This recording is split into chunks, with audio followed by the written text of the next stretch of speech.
ठीक है, मैं सिर्फ चाहता हूँ प्लीज मेरे साथ रहिएगा। ये air commode return Khalid Chishti साहब, आप थोड़ा सा मैं समझाइएगा आम फहम अल्फाज में कि अगर ये बहरी बेड़ा जो है ये क्या इस्तिताअत रखता है, वो कहते हैं अब्राहम लिंकन बहरी बेड़ा, वही बहरी बेड़ा जिसके बारे में हुमा साहबा कह रही हैं कि ईरान की सड़कों पर अभी जब मैं आपसे बात कर रहा हूँ तब उसकी तस्वीर लगी हुई है कि इसको हम किस तरह तबाह कर देंगे या ये।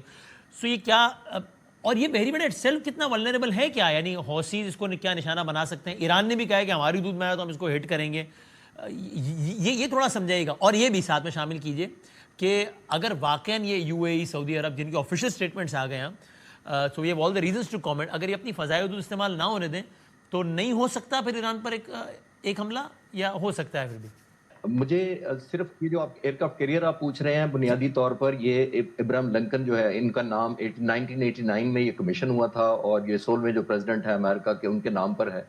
और इसका जो मोटो है वो बड़ा इंटरेस्टिंग है। इसका मतलब ये है, उसका है कि शेल नॉट पेरिश, इसको कहते हैं कि ये इसको डुबोया नहीं जा सकता। अमेरिकन को ये बहुत मान इसलिए है कि न्यूक्लियर रिएक्टर पर चलता है और न्यूक्लियर रिएक्टर पर चलने की वजह से इसकी डिपेंडेंसी नॉर्मल फ्यूल पर या आउटसाइड एनर्जी पर नहीं है।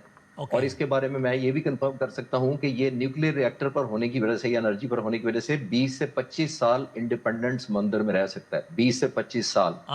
जब ये समुद्र पे या कोस्ट पे लाया जाता है वो बेसिकली ह्यूमन लिमिटेशन की वजह से लाया जाता है कि इंसान इतनी देर समुद्र में नहीं रह सकते, इसलिए रोटेशन करनी पड़ती है। इसके पास जो कैपेसिटी है वो तकरीबन 1 लाख टन वजन कैरी कर सकता है। तकरीबन 60 किलोमीटर इसकी पर आवर के हिसाब से स्पीड है, जो बहुत ज्यादा है नॉर्मल एयरक्राफ्ट कैरियर से।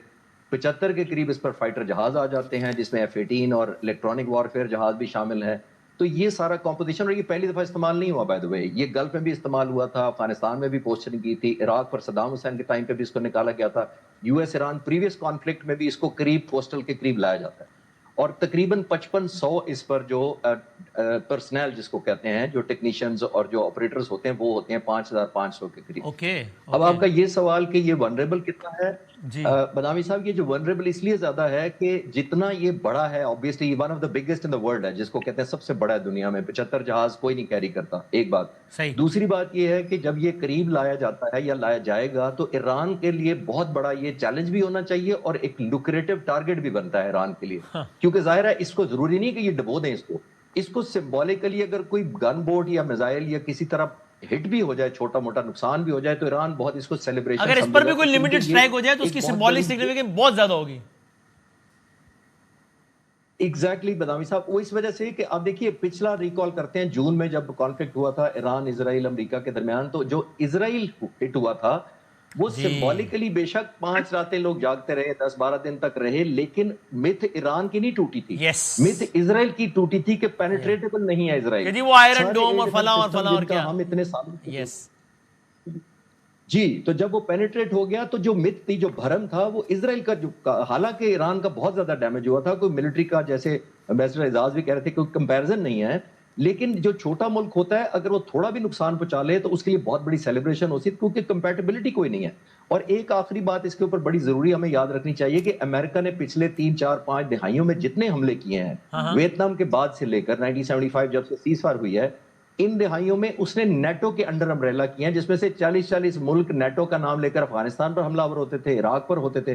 पहली दफा ये अमेरिका ऑलमोस्ट इंडिपेंडेंट कर रहा है और इन्होंने एक ऑपरेशन किया था ईगल क्लॉ के नाम से, जो 50 अमेरिकन रिफ्यूजीज को रेस्क्यू करना था 1980 में। ये अप्रैल 24-25 की बात है, 1980 की। और 1980 में वो ऑपरेशन फ्लॉप हुआ था। उसके अंदर 8 सिर्फ एयरमैन मारे गए थे, जो 5 एयरफोर्स के थे और 3 मरीन के थे, और एक भी रेस्क्यू नहीं कर सके थे अपने जो हॉस्टेज थे। और वापसी पर इतना पैनिक मचा था क्योंकि डस्ट स्टॉर्म आ गया था, एक हेलीकॉप्टर C-130 से टकरा गया।